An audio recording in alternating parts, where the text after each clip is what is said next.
Have you ever just sat at your desk, looked over at a coworker who is clearly working a little too hard and thought, man, are they going to replace me? Well, workplace anxiety is something pretty much all of us deal with. But what if I told you that this exact same fear, this deeply human sense of being outshone and rendered totally obsolete, was actually shared by the ancient gods? Welcome to This Explainer. Today we're going to look at a genuinely fascinating excerpt from the ancient Indian epic, the Mahabharata, that deals with a very literal divine crisis. Okay, let's dive right into this. I know it sounds kind of crazy to ask, can a god actually lose their job to a harder worker? We usually think of deities as eternal, unshakable, right? Completely secure in their cosmic roles. But ancient mythology actually tackles some very human emotions, including what we would call today cosmic imposter syndrome. To really understand how a god could be pushed to the absolute brink of resigning, we need to take a look at how the story is framed. Part 1. The King's Cosmic Questions and Denesting This Ancient Tale. This whole text actually comes to us through a really rich oral tradition. We've got the virtuous king Yudhishthira, and he's basically picking the brain of the great sage Markandeya about some deeply mysterious historical events regarding the gods. Yudhishthira is very much a student of the universe here, and he's got a few burning questions, literally. He wants to know, why did the fire god hide himself in water in olden times? Why did a sage named Angiras suddenly take over the critical job of conveying oblations? And, practically speaking, how does one fire divide itself into many forms? These questions set up a brilliant mystery that's going to structure the rest of our explainer. But before we get to the actual crisis, we need to meet our main character. So, meet Agni. He is the ancient fire god, and his sacred duty, it's absolutely vital to the functioning of this mythological universe. Agni's main job is to carry the oblations, the offerings made by men, straight up to the gods. Think of him as the ultimate cosmic courier. Without Agni, the gods don't get their offerings, and that crucial connection between the human realm and the divine realm is just completely severed. He was created by Brahma specifically to dispel darkness and serve this exact indispensable function. He is the guy. Moving on to part 2, a god's imposter syndrome and the effulgent rival. Okay, so Agni has this super secure, incredibly essential job. What could possibly go wrong, right? Well, enter the great sage Angiras. He was performing a penance so intense that it actually triggered a cosmic crisis.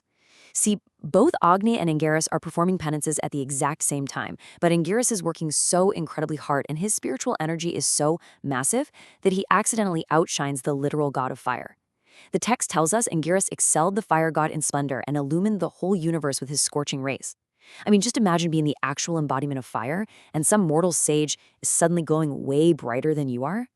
And the result? It's honestly the most delicious irony you could imagine. Agni is so distressed by Angiras' brightness, his effulgence. He gets incredibly depressed. He's so overwhelmed by his own inadequacy that he, the literal god of fire, decides to hide himself in the waters of the sea.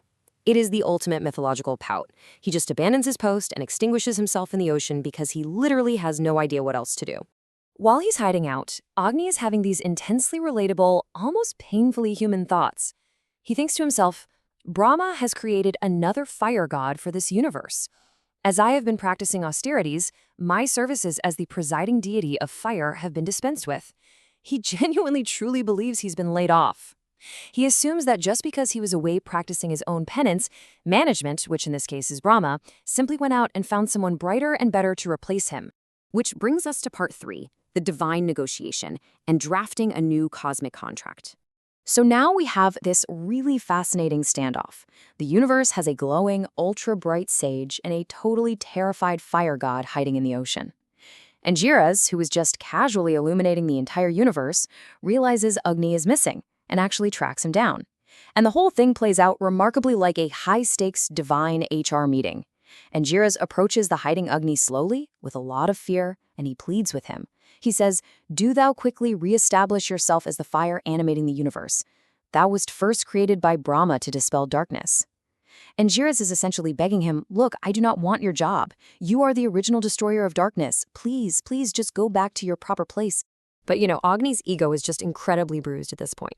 He flat out refuses. He basically tells Angiras, my reputation has been injured now in this world, and thou art become the fire god and people will know thee and not me as fire. Agni has totally lost his confidence. He actually believes he's relinquished his godhood permanently just because public perception has shifted. In his mind, people see Angiras shining, so Angiras absolutely must be the new fire. So, trying to save face, Agni essentially drafts a brand new cosmic corporate structure. He proposes a compromise to Angiras, saying, okay, you become the primeval fire, the new primary fire god since everyone already recognizes you anyway.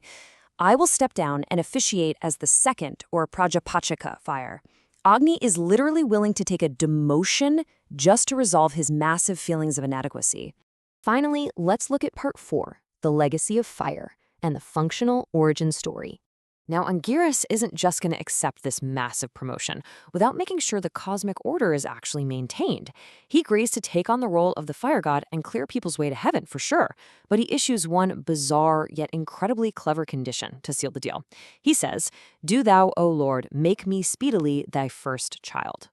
Angiras agrees to do the work of the primary fire, but he completely insists on being legally and cosmically adopted as Agni's firstborn child. It's brilliant, because this way, Agni retains his core status as the originator, the ultimate father of the fire, even if Angiras is out there doing all the heavy lifting.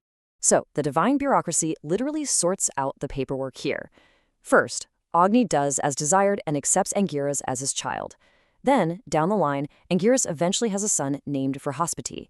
Now, knowing about this whole arrangement, the other gods come down to inquire about this wildly confusing new family tree. Vrihaspati is officially recognized and explained to them as the first son of Angiras by Agni. And once the gods hear this explanation, they accept the new lineage. The stalemate is completely resolved, and the universe goes back to functioning normally. So what's the crucial takeaway here? The really important point is that this isn't just some entertaining story about a god having a midlife crisis. It has a deeply historical, very functional purpose. As the sage Markandeya explains to King Yudhishthira, this myth solves the major mystery of the shifting fire deity. It explains perfectly, at least logically within their ancient worldview, how one single element of fire divides into many different forms and lineages. And most importantly, it establishes the precise origins of the various religious fires, all those different sorts of fire of great effulgence that are heavily prescribed in the Brahmanas, which are vital portions of the Vedas. It basically gives their ancient rituals a solid historical why. And that leaves us with a really fascinating thought to ponder. Thousands of years ago, humanity looked at the splitting, shifting nature of fire, and they explained it through a totally relatable story of workplace anxiety, bruised egos, and complex negotiations. It really makes you wonder, how do our own modern anxieties mirror the interpersonal conflicts our ancestors were projecting onto the very forces of nature?